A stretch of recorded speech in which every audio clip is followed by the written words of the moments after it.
Welcome, welcome, welcome. Oh, friends and saints of God. You know, sometimes I walk into the studio with the craziest things in my head and the absurd stories of my week in my head, and I just have the goofiest friends. Can I just say, I just have some of the strangest friends in the whole world.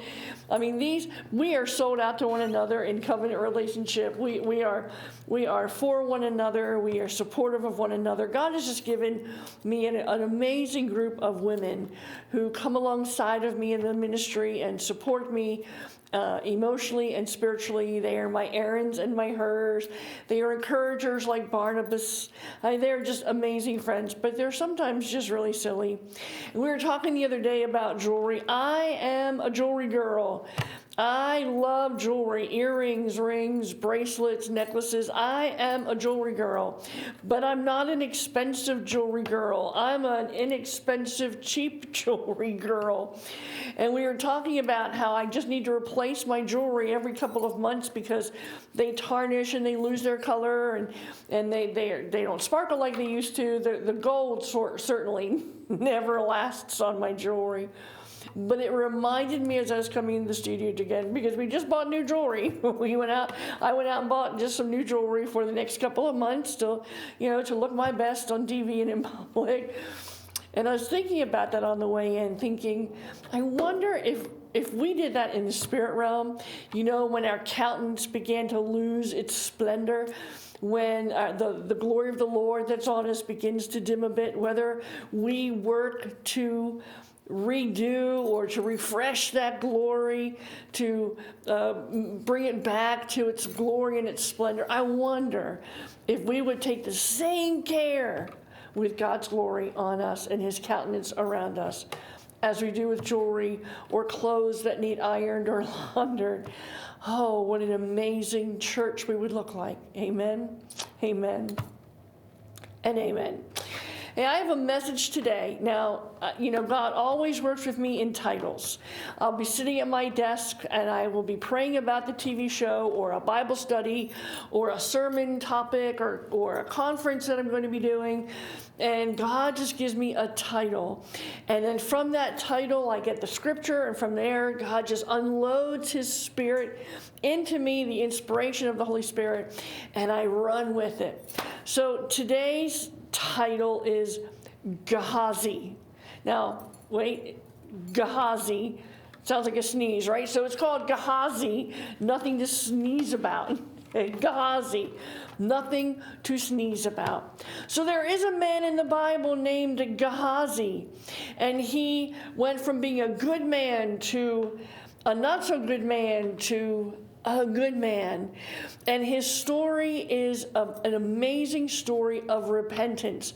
Now, nothing to sneeze at is a colloquialism that says it's not an insignificant something. That, having that $10 in the bank is nothing to sneeze at because it's not insignificant. It may even seem insignificant to some, but to others, it's not. And so this Gehazi story and what happened to him is nothing to sneeze about. So Gehazi is mentioned alongside of Elisha in the book of 2 Kings. He's mentioned in 3 different stories, one with the Shunammite woman, which we're not going to deal with today. 2, when the king restores to the Shunammite woman everything that had been stolen from her. We're not going to deal with that one. But we are going to deal with the 3rd story that Gehazi is mentioned in, and it's in relationship to a man named Naaman. And I just want this truth, because this speaks right to Jenny Pfister's heart. This speaks right to who I am in the very core of who I am in Jesus. And I believe it'll speak to your heart. So the story of Gehazi's downfall begins with the story of a leper named Naaman. Now the Bible says that Naaman was a mighty man, but he was a leper. There's like a little footnote, a little addendum that said he was a great man of valor. He did these great things, but he was a leper. And the story goes that Elisha, the prophet, comes along and through the power of God, delivers Naaman and heals Naaman of his leprosy. Overcome with joy, Naaman offers to give Elisha a blessing or a gift in return for the miracle that God wrought through Elisha. Well, Elisha, of course, says, listen, God's grace, his mercies, his miracles, they're free. They're free. Listen, if somebody on TV is telling you that you can buy a miracle or that if you send $100 or $1,000, God will do something for you, don't listen to them, because God's graces and mercies are free. You don't need to send money unless you are sending it because the Lord told you to send it, not because you're trying to buy a miracle or buy a healing. God doesn't operate like that. And Elisha told Naaman, you don't owe me anything. Just go and live a good life. So Elisha starts off. And Gehazi, his servant, trusted servant, trots along with him. And then decides and says to Elisha, hey, Elisha, I left something back. We really don't know what he said, but I think he said something like, oh, I left something back at Naaman's house. I need to go back. I'll catch up with you later. So Elisha goes back to Naaman, and he says to Naaman, my master changed his mind, Elisha. There are 2 prophets coming to visit, and we want to bless them. We need some help taking care of them. So if you wouldn't mind giving us what you had promised Elisha about the healing for your leprosy, then give me that, and I'll take it to my master. And it was, here's the scripture, 2 Kings chapter 5, verse 22, so you can catch up with the story. 2 Kings 5:22. My master sent me to say, 2 young men from the company of the prophets have just come to me from the hill country of Ephraim. Please give them a talent of silver and 2 sets of clothing. Well, Naaman is just so completely pleased and glad to comply with this request. He was so happy to give something in gratitude for his healing. You see, that's the way it should work. You don't give something to get the healing, you give something in gratitude for the healing. That was just an aside, and P.S. and by the way. In fact, he urged Gehazi to take twice as much silver as he asked for. So Gehazi goes back now, catches up with Elisha. They're already back to where they live. And Gehazi takes the 2 talents of silver and the 2 changes of clothes. And what does he do with them? He hides them. Okay, so he lied to his master.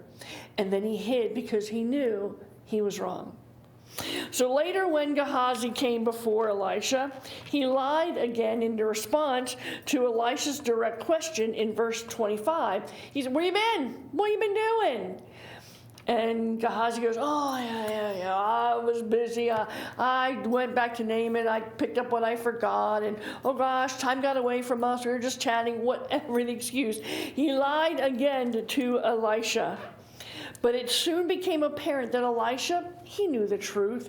Let me show you. This is verse 26 in 2 Kings chapter 5. Here's what Elisha says to Gehazi. Was not my spirit with you when the man got down from his chariot to meet you? In other words, I already know what you did. The Holy Spirit has already told me and showed me what you've done. And then came Gehazi's punishment in verse 27. And what Elisha says is this: Naaman's leprosy will cling to you and to your descendants. This is your punishment. The leprosy that was delivered and healed from Naaman because you did this terrible thing, the leprosy is now on you and will cling to you and your descendants. Whoa, what a punishment. What a punishment. But see, that's what happens when you buy God's favor, when you taint the free gift of God, and when you lie, and when you steal, and when you have greed in your heart, because that's what happened. You see, Gehazi had witnessed miracles with Elisha. He had witnessed a undeniable display of God's power. I mean, he saw this, but all he could think about was the money. After years of seemingly faithful service, Gehazi fell. That'll preach. Just that much will preach. That after years of seemingly faithful service, Gehazi fell. His sin began in his heart as he coveted what Naaman had offered Elisha. Deep in the heart of Elisha's helper, this crusted Gehazi, were smoldering embers of greed. Silently, secretively, they remained hidden. Nobody could tell just by looking at the outside of Gehazi what was going on the inside. But through a series of events, those small embers burst into a huge flame. By the way, the name Gehazi means valley of sight. Or valley of vision. He didn't have God's sight, God's vision. He had natural, sinful vision. So what does this mean for us? Because this is only like half of the story. If you can just hang on with me until the very end, I'm going to show you something so phenomenal about Gehazi. Something so beautiful about his story. So stay with me because it gets gooder and gooder and gooder and gooder. Amen? Okay, so what does this mean for us? Well, Deuteronomy chapter 8, verse 2 speaks to this. And you shall remember that the Lord your God led you all the way these 40 years in the wilderness to humble you and to test you, to know what was in your heart and whether you would keep his commandments or not. God tests us, not for us to fail, but to know what we have in our heart. He already knows what's in our heart, but he wants us to know what we have in our heart. If there's something smoldering, some secretive little thing, anger, lust, lying, stealing, cheating, pornography, whatever it is, a smoldering side of us that no one else sees, God wants us to see what's in our heart. So he tests us, right? The psalmist prayed the same thing in Psalm 26, verse 2. Examine me, Lord, and prove me. Try my mind and my heart. You see, the psalmist is asking, God, please, let me show me what's in there. Show me what I need to deal with, what I need to give to you to deal with for my sake. Solomon, the wisest man ever to live, wrote this in Proverbs 17, verse 3. The refining pot is for silver, and the furnace for gold, but the Lord tests the heart. He was testing the heart of Gehazi. And he was revealing to Gehazi this little ember of greed. But Gehazi didn't deal with it. He let the flame just burst forth, and it grew and it grew and it grew. He fanned the flames of his greed through the lying, through the deception. And there's a verse in Job that when I come across this verse, every time I read it, I don't understand how he can say this. It is one of those verses that boggles my mind. I mean, literally, I go, God, how can a man like Job say such a thing? It's an overwhelming profession and confession of Job. Here's what he said. This is Job chapter 23, verse 10. Hear this man. But he knows the way I take. And when he has tested me, I shall come forth as gold. Job, tested, more than reasonable men and women are tested. And he doesn't say if, he doesn't say this terrible God, or how could God do this to me, or look at my life, or I don't deserve this. What he said was, when God tests me, when he tests my heart, when he looks deep inside of me and he's brought me to this place that I'm reconciling the need for God in those places that I've hidden from everyone else, when God visits those places, Job says, and when he has tested me, I will come out as pure as gold. Job welcomes the test, not because they're pleasant, but because the outcome of the testing is a refining that produces a pure gold. Gehazi was tested, and he did not come out as pure gold because he didn't give that place that was burdening him or causing him to walk in a way that was contrary to all they had witnessed from Elisha, miracle working power through Elisha. And that little seed of greed was inside of Gehazi. And because he didn't let God deal with that one place, it caused an amazingly tormenting downfall. Because remember, the punishment on Gehazi was leprosy for the rest of his life, and not just on him, but on all of his descendants. All of his sons would have leprosy. That is a harsh lesson about what to do when you have those places inside. Listen, none of us is without spot or blemish. We have places inside of us: fear, doubt, anger, profanity, lust. We all have things inside, bitterness, unforgiveness, that fester inside. And instead of letting God openly test our heart, try me, God, test my heart to see what I have in there, so that when I see it, God already knows, but when I see it, I can say, God, I need to deal with this. And so I pull it out and I lay it before the Savior of my soul, the Redeemer in my spirit, and I go, God, will you just deal with this? Will you help me to take this out of me and keep it out of me? Will you cleanse me from the inside out? Will your promises, like the old has passed away and all things made new, will you just bring that alive inside of me?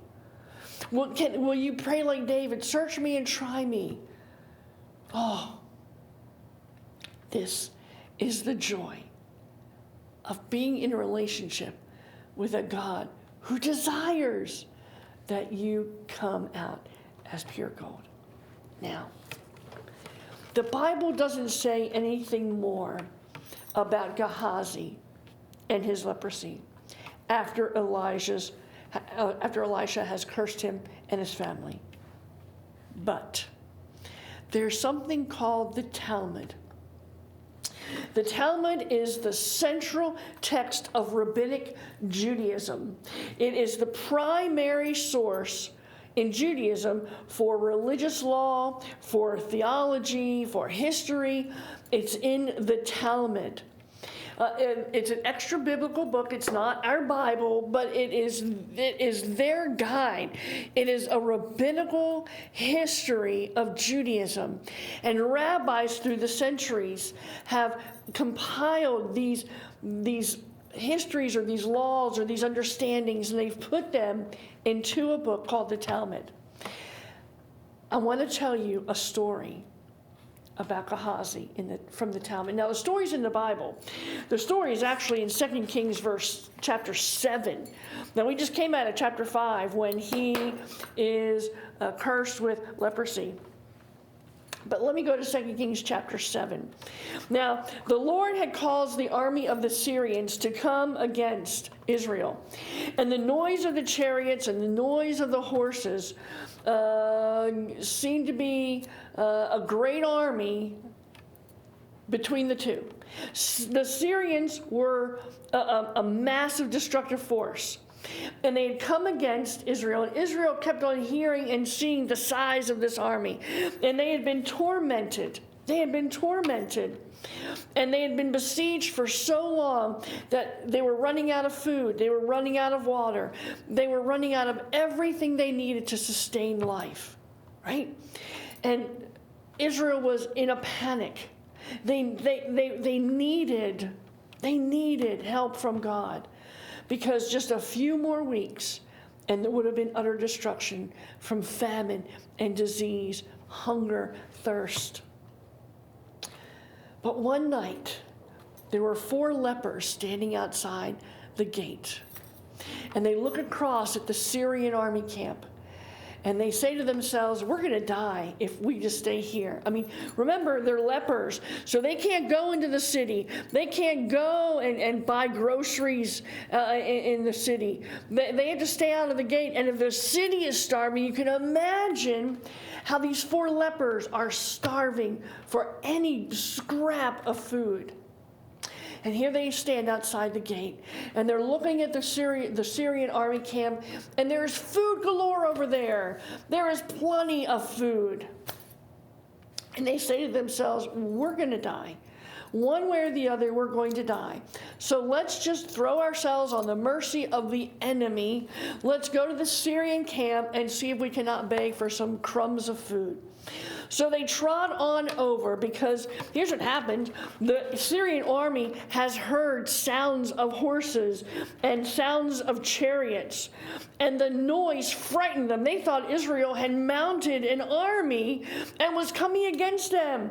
And they arose and they fled at twilight, keeping their camp completely intact. The Syrians have been thwarted by the Lord himself. Their tents, their horses, their donkeys, they left everything and fled for their lives. And when the lepers came to the outskirts of the Syrian camp, they went into one tent and they ate and they drank, and they carried from it silver and gold and clothing, and they went and they hid all this stuff. And then they came back and they entered another tent and carried some more stuff away. They were feasting while the city that shunned them as lepers was starving. But these 4 lepers had it all. So what do you think these 4 lepers did? An unimaginable thing. Let me show you. This is chapter 7, 2 Kings 7, verse 9. And they said to one another, we're not doing right. This day is a day of good news, and we remain silent. If we wait until the morning light, some punishment will come upon us. Now therefore, come, let us go tell the king's household. And so they run to the city and they tell their friends and their neighbors, their countrymen, listen, there is food, plenty of food in the Syrian camp. They're gone. And so all of the city pours out and goes, and they, after weeks of being besieged, they now have a bounty. Now the Talmud, that book of rabbinic history and law, says that those 4 lepers were no other than Gehazi and 3 of his sons. Now it stands to reason, in chapter 5, he has leprosy. In chapter 7, 4 lepers are seen at the gate. And they go and they take this food and they come back to the people and said, listen, there's plenty. And the Talmud says that is Gehazi. What has happened to Gehazi? There was repentance. Listen, repentance means a complete turn. Not only was remember, Gehazi's downfall was greed and secrecy and lying. But here we see Gehazi going, not only am I not going to be greedy, not only am I not going to be secretive, and not only am I going to lie, but I'm going to tell the truth. I'm going to bring it out into the open, and I'm going to give away everything that was in this camp that I could have had. I could have had it all. But Gehazi's change of heart in chapter 7 reveals a repentance. And then in chapter 8, we see the Shunammite woman coming back to the king and saying, everything's been taken from me. And the king says to Gehazi, tell me everything Elisha had done. That's chapter 8, verse 4. But wait, if you have leprosy, you can't be in the presence of a king. And so somewhere I believe that in the repentance of Gehazi, that God removed his leprosy, because we see him in the presence of the king of Israel. We see him in the presence of a king. When you repent, you're in the presence of a king, and all the old yuck falls off of you. All of the dirt and sin that was on you falls off of you because you repented and you said, not only am I not going to do this, but I'm going to change my behavior 24/7. I'm going to just completely change it 180 degrees for the rest of my days. And here's what I'm going to do. I'm not just going to be greedy. I'm going to give recklessly, because that's what Gehazi did. And in that repentance, he was ushered into the presence of a king.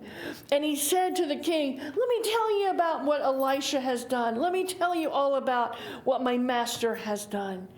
You see, this is a beautiful story of redemption in Gehazi. In chapter 5, he's greedy and he has a downfall.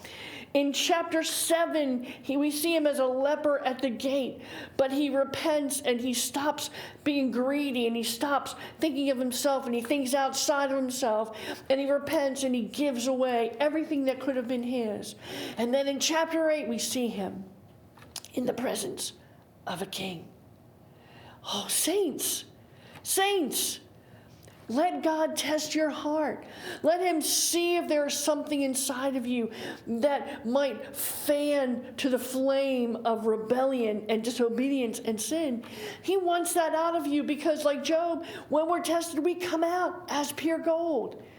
And we want God to test our hearts. We want God to reveal so that we can repent and turn 180 degrees and be in the presence of a king, completely fresh, cleansed, totally.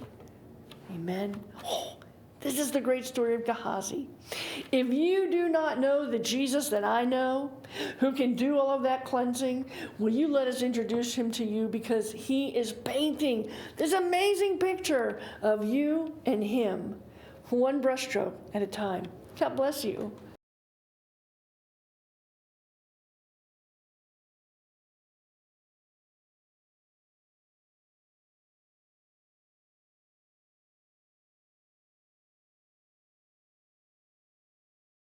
Thank you for watching today's program, One Brushstroke at a Time. If you have been blessed by this study, would you share your story with us? We want to hear how God is moving in hearts all around the globe.